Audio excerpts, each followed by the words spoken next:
going to be another reaction video. I guess it's a reaction. It's adding thoughts to someone else's thoughts. Going to be listening to UnCommon Sense again. These guys who actually listen to Gilbert Arenas or any of the other idiots out there, power to you, because I'm not going to. I'm already at my threshold. I'm gonna go over the edge if I listen to too many of these idiots. So I'll just take what UnCommon listened to and react to that and see how different our opinions on it are. As usual, I'm expecting us to have a lot of overlap. And it's just basketball. At the end of the day, it's just basketball. I got a good video for you all today. Rashad McCantz, who is one of my favorite panelists on the Gil's Arena show, because he always normally gives some pushback on the LeBron James narratives that happen. But this particular episode I caught, he just really went all in. And, you know, again, to me, which is just further proof that people are tired of the capping for LeBron. People are tired of members of the CFL, but not only that, members of the CFL are getting tired. The only suspicion I have with that is, why now? I mean, Darvin Ham, that's the straw that broke the camel's back. I don't know how these guys weren't tired before, because the excuse-making process for LeBron James started a long time ago. Not this year, not last year, not the year before that, not even just during his Laker time. It started all the way back in Miami. Hell, it started his first stint in Cleveland. That's a lot of time of people making excuses for this guy. That's a lot of years to get tired of it. But I don't know. I just don't know. Let's check out this clip. If you're gonna tell him to stop him at when he was in what? His last year in Cleveland? Cleveland. Okay, Judge, stop him right there, and then go from there in everybody's career. How you get here? Got here where? How you get to his greatness? Well, I To don't the know. 39. How you get to 39? Playing hard. Playing Oh, I 21 thought it was seasons. because you spend $1 million a year on your body. That's part of it. Yeah. So why we ain't got the blueprint yet? Why ain't they came out with the whole, hey, look, young fella, this is how you do it? KD is doing it. I'm asking. I'm answering. Why it ain't on the internet?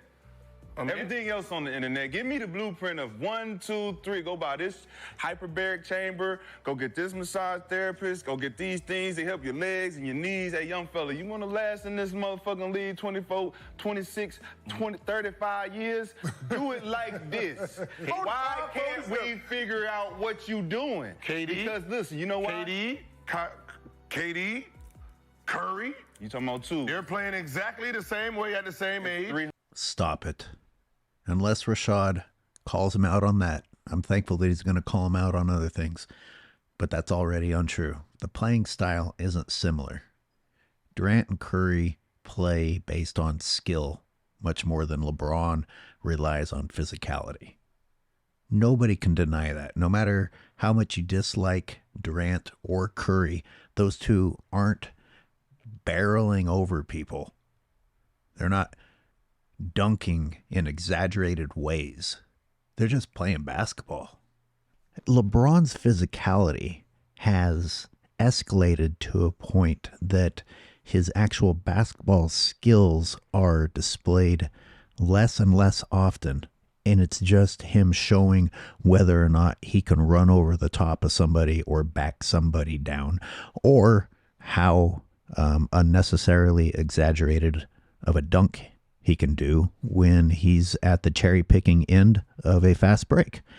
That's not what Steph Curry and Kevin Durant are doing, especially Steph Curry, who apparently has a tough time even dunking the ball.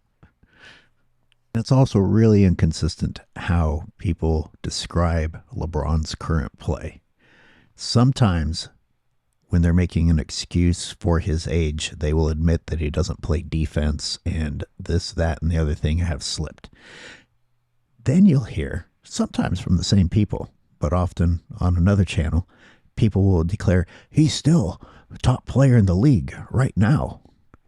You can't have both. You can't be making excuses for why he's failing in categories, no matter what the excuse is. But, let's go with the age excuse. If you're having to make excuses for why someone isn't playing well, how can you simultaneously have a conversation about how well he's playing and that he's playing as well as anyone in the league or top 10 or top 5? Exactly the same way at the same age. 300 niggas in the league. Well, we can't help it. Why you can't tell us about them scientists? Scientists in the back. Brady? There's some scientists in the back. And Brady. Really? You think Brady is a good point? Does anyone think that Tom Brady lasted as long as he did in the NFL because of his physicality? Stop it. Did Tom Brady switch from picking defenses apart with his eyes and his mind and his passing and switch to just running people over?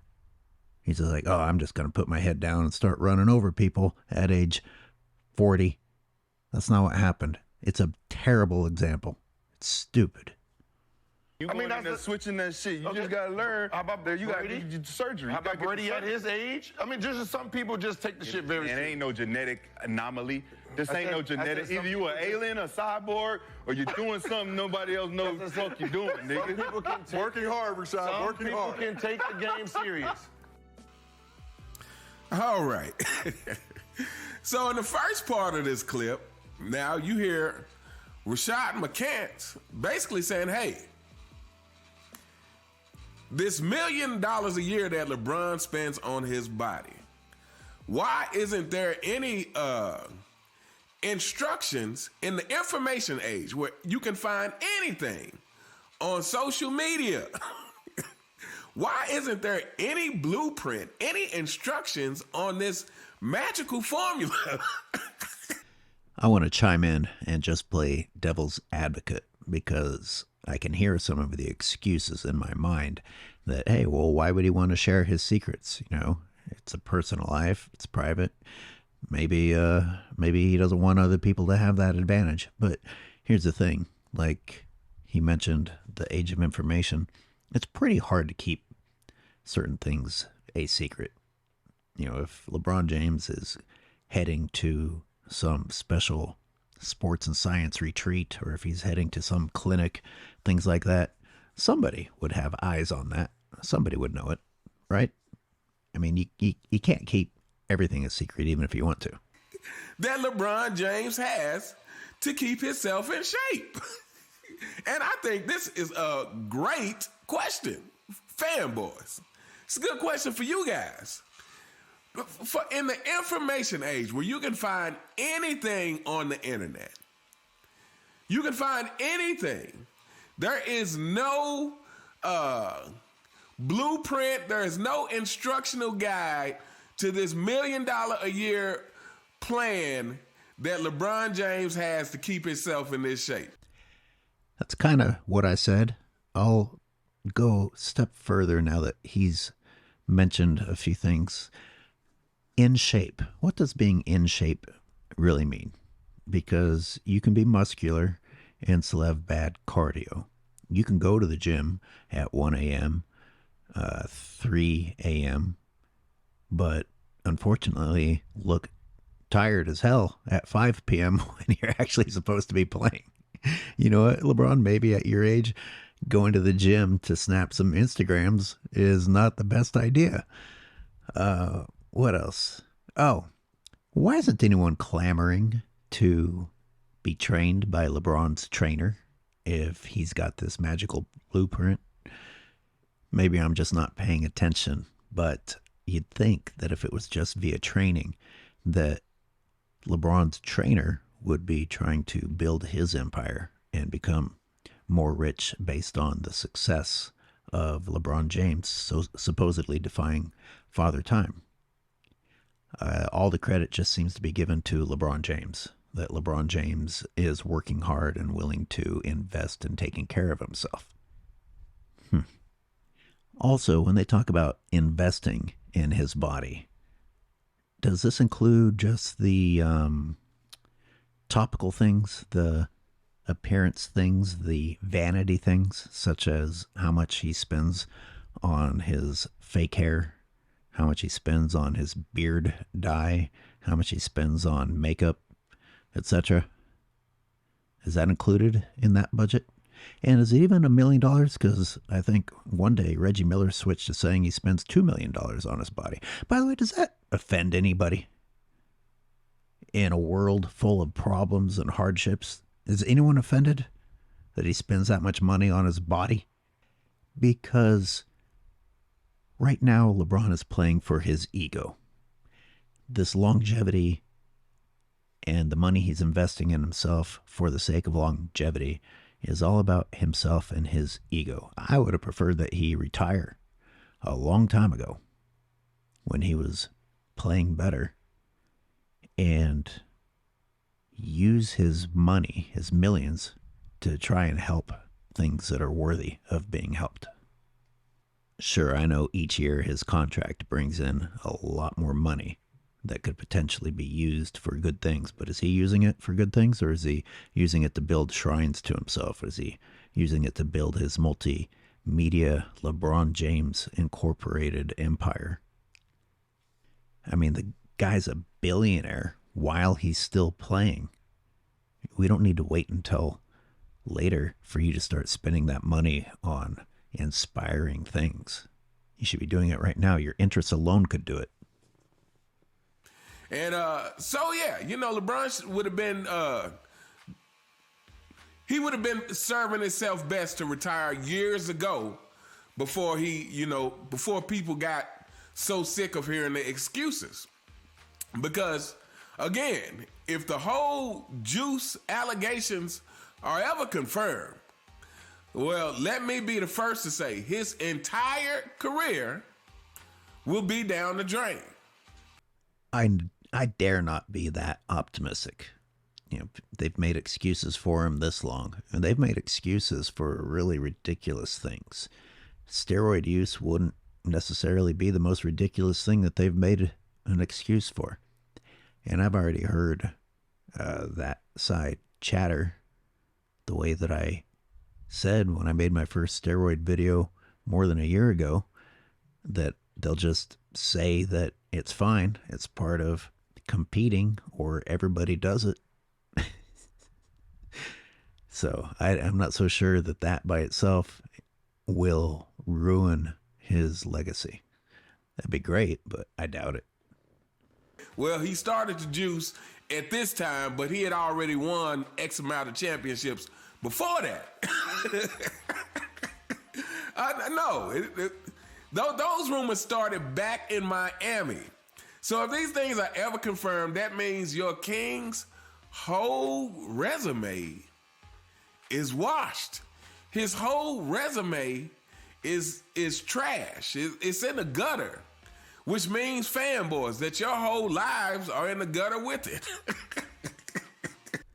Again, do not underestimate the power of delusion. These people have been able to convince themselves thus far. I think they're able to convince themselves about just about anything. All right. Let's continue with this clip. I'm pretty sure you've never been to the game at 1 o'clock working on your body. Man, listen. Okay. Listen, man. It's easy to try to take away somebody's legacy because they're lasting longer than everybody else. Again, I already touched on this. It's so predictable, and it's stupid. It's dramatic effect to say that you were at the gym at X o'clock. Look, you need sleep. Messing up your sleep cycle is stupid. That's not what your body needs, especially at that age. So don't give them props for posting about going to the gym at X o'clock in the morning. It's dumb. It's a dumb argument. It doesn't necessarily mean that you're working harder. If you're there at that time and you're there throughout the rest of the day, maybe maybe, but LeBron James shows that he's out of shape when he's on the basketball floor. So don't tell me that he's building endurance. We seen Michael Jordan average 20 at 39 and 40. No one questioned it. He was playing well, right? If he took care of his body and stopped smoking and drinking, what the fuck would he would have been doing at that age? Stupid, stupid, stupid. So painfully stupid. For the same reasons that I said bringing up KD and Steph Curry was stupid. Was Michael Jordan at age 39 and 40 getting heavier with muscle? Did his skull grow in a Barry Bonds steroid fashion? Was his face becoming deformed from steroid use? Was Michael jumping higher than ever? No. Michael Jordan, who we know for being able to fly, wasn't dunking hardly.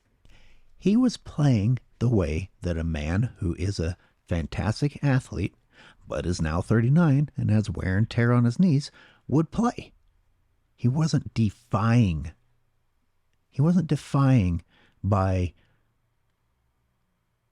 having his game rely upon physicality. Michael's jump shot was still gorgeous.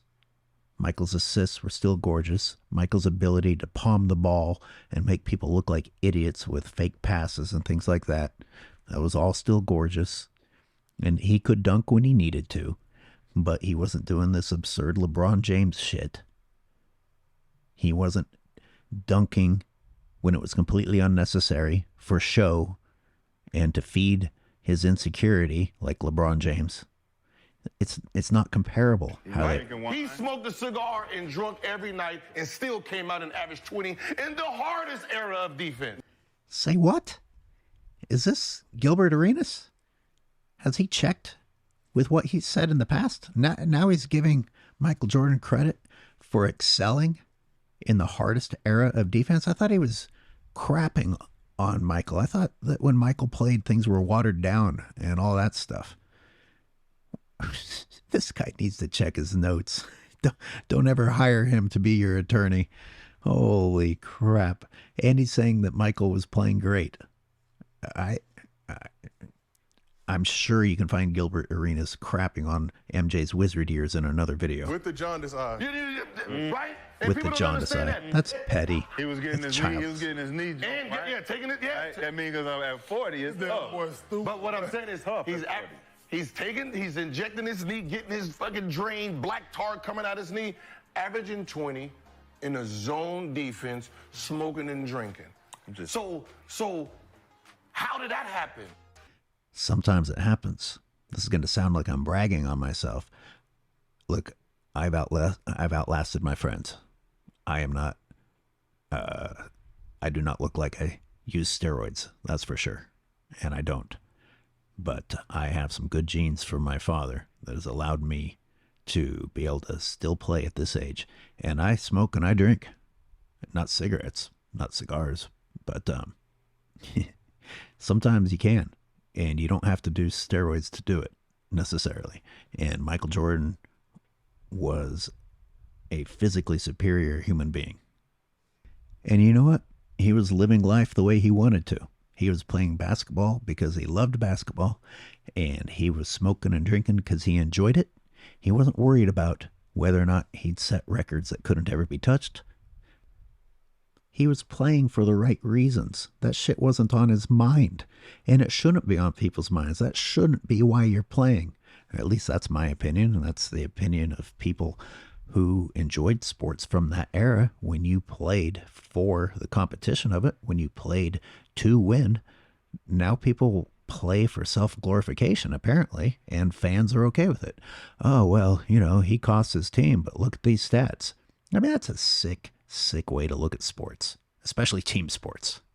The people who are Michael Jordan fans would not be Michael Jordan fans if that was how Michael Jordan behaved back then, or at least he'd lose some of them, because a lot of Michael Jordan's fandom comes from his attitude toward the game, from his style of play, from his approach to competition. Not this, oh, I'd better take a night off so that I can come back the next night and be able to keep my scoring streak going, like LeBitch James does. All right, so members of the CFL, you guys continually expose yourself, and then in this case, Gilbert Arenas exposes himself. Because I have heard Gilbert Arenas talk down about Michael Jordan's Wizards years. Of course. I mean, I was redundant by bringing this up before UnCommon did because there was no way UnCommon wasn't going to call this out. So, anyway, that just solidifies my point. I've heard him talk down about Michael Jordan's Wizards years, but hey, when he needs to try to defend his king about the juicing allegations, oh, it's a different story now. Now it's Michael Jordan was averaging 20 while he was smoking and drinking on a bad leg in the toughest era of defense. The truth comes out against a zone defense, which I've heard many fanboys in my comments try to get on here and pretend as if somehow Michael Jordan wouldn't be effective against a zone defense. The truth comes out only when it is convenient to try to defend their king, these members of the CFL. Only when he's trying to defend these allegations, the insinuations about LeBron James and how he's able to play so long, do we get the truth about Michael Jordan's Wizards years. Yep. Y'all are clowns. You don't even know what you stand for, and therefore you fall for anything. And here's my thing. I believe that Michael Jordan, again, I think we all know this. Michael Jordan at 40, if he was 40 playing in today's age, I feel like he could easily average 30 to 35 points. At 40. And again, with the Wizards years, before he got injured, his numbers were close to what they were before he retired in Chicago. Again, I always say, to me, Michael Jordan was in his mental prime during the second three-peat. I mean, that was the point where the athleticism had waned some, and he really was thinking the game on a whole nother level. I'm going to stop it right there just because it alludes to what I said earlier about the way that MJ was playing in his Wizards years. He didn't go backwards. He didn't become more barbaric and more caveman-like and relying on physicality. In fact, you don't even have to just look at the Wizards years. He was adapting his game as the years were going on, as UnCommon mentioned in the second three-peat. He was adapting to his body's needs, what he was capable of doing, not juicing up more as he got older and actually devolving his game. I would say that LeBron James's game has devolved and simply turned into an oversized kindergarten kid. I'm just saying. Greatness is greatness. If you want to give he was that great that he can just say, fuck you, y'all still trash. You go out there and average 20. You want to give it credit, you can, but I'm just saying, when's the last time Cleveland won the championship in what year? 2016. That's the last time LeBron won a real championship. Uh-oh. That one. Uh-oh, fanboys. That's not real either. Okay, now here we go. That one wasn't real either. Let's get for real. And I'm glad Rashad McCantz bought this up. He said 2016, that is the last real championship that LeBron James won. So in other words, that bubble ring does not count. It doesn't. I think most people watching this channel agree that bubble ring does not count. Mm-hmm. Again, to me, it doesn't count for a lot of reasons. It doesn't count because a lot of players didn't even want to be there. And it was such a mentally taxing thing that the whole world was going through that we had not experienced in my lifetime. So I know that all the NBA players in the NBA hadn't experienced that. So it was a very stressful time in the world, which it was nice that they played it for the entertainment factor because of what was going on. But again, because it's LeBron James, it was the least watched championship in the world. AD hit the biggest shot of the series. And, yeah, I just feel like LeBron James is an opportunist. Man, that's crazy. That during the shutdown, when everybody was stuck at home and needed to watch something on TV, that it still got that bad of ratings. Man, that says a lot. People didn't take it seriously. And he takes advantage of times where he think he will be able to squeeze out a championship, because despite everybody else being worried about the pandemic and what was going on, I believe LeBron James saw it as an opportunity to steal a championship, basically. You know, I can get me a championship and help boost my legacy, because that is the most important thing to LeBron James. Forget that we having a pandemic at the time. Absolutely. And just kind of just like the in-season tournament, I feel like LeBron James took advantage of that, because, you know, if you look at interviews with a lot of the NBA players, a lot of them still didn't even know exactly how it worked or what was going on. So again, he didn't just take advantage of it. That shit was created for him. That shit was designed with his success in mind. Let's keep going on this. This is a longer video, y'all. Stick with me. Because you're playing longer than the other greats play don't mean you're greater than anything. Everyone has their own greatness. But no one says that. Only LeBron haters. Oh my God. No, We're saying there's no such thing as a LeBron hater. It's just reality. What? It's just Arenas reality. is a child. It's just reality. They're called LeBron sexuals, though. There are niggas that when you mention Bron, you know what they say in the comment? Man, why you niggas hate LeBron so much? Why? It's like, so they can't be no opposition. They can't be no opposition. Why do there need to be? Are you a basketball fan? Listen, when you play against somebody, what's the other side? There's no other. There's no other side. It's an opponent. Yeah. It's the opposition. Yes. Right. So you're not playing against a bunch of motherfuckers who want you to score every time and we just lay it. That means I got defense here. It's defense here. You know what I am? I'm the fucking defense, nigga. You like, and y'all don't like my defense. That's why. Ooh. What? Wow. You don't like that? I'm here to say, nah, I don't like that. Ooh. Nah, I don't respect that. Okay. Nah, I'm cool on that. Wow.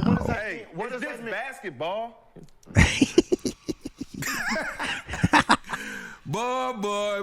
A round of applause for Rashad McCantz. Indeed. Amen. Yeah, so he actually got Gilbert Arenas to recite the Fanboy anthem, which is "You're Just Hating." Yep.